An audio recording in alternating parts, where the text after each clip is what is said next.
The medical staff worked on, but the cleaners, catering staff and porters were out early in support of their barking colleagues. At this Temperance Hospital, a large but temperate picket. At Hammersmith Hospital, nurses delivered the food cooked by the catering managers. Emergency services were unaffected, but some routine operations and admissions were cancelled.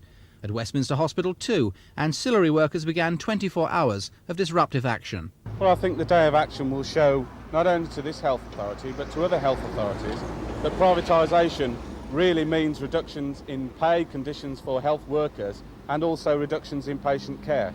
So today's action will show that the trade unions have got support from their membership to oppose privatisation wherever it comes in. On the picket line at Barking Hospital itself, life was much the same. 3 pickets were arrested this morning, bringing the total since the strike began 13 weeks ago to 21. Most of the cleaning staff involved are mothers like Christine Copeland. 7 days every week she leaves her home half a mile away to join the Newpie line. She has 2 young children to clothe and feed, but her husband is unemployed. Before the strike began, her £40 a week wage made up almost half of the family's budget. This week, the family of 4 have just £50 to live on. I mean, we're doing 4-hour shifts out here, all different times. I have to ask if my husband happens to be going out. I mean, you can't expect him to stay in all the time. To have my children from me while I come on the shifts, because I don't think it's right that you should bring your children down here with you. Why is it so important to you? Because I feel that the patients in there deserve a better service than what they're getting. You know, we get the argument that a lot of people say you're hurting the patients by being out there. But the women that are in there now doing the work, the scab labour, they're the ones that are hurting them because they can't get the hospital clean, and without the hospital clean, you are hurting the patients.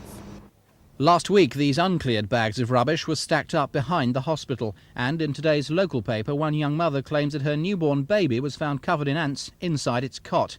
The hospital admit it does have a problem with cockroaches, but the local MP thinks that's an understatement. On Monday night, the Environmental Health Committee of the local authority approved a report, took a report which they had been given by their officers of the state of the hospital, which is terrible. They've sent it to the District Health Authority, the Regional Health Authority. There is a real risk of infection there now because of the scab labour which Croffells are employing who are not doing the job. Following Joe Richardson's claims, the hospital agreed that cleanliness was not up to standard, but denied there was a risk of infection. On the picket line, the cleaners simply want their jobs back at the same rate of pay. Tentative talks have taken place, but a settlement seems some way off. So, for Christine Copeland and her 90 other cleaners, life on the picket line goes on. Lindsay Charlton at Barking Hospital, Thames News.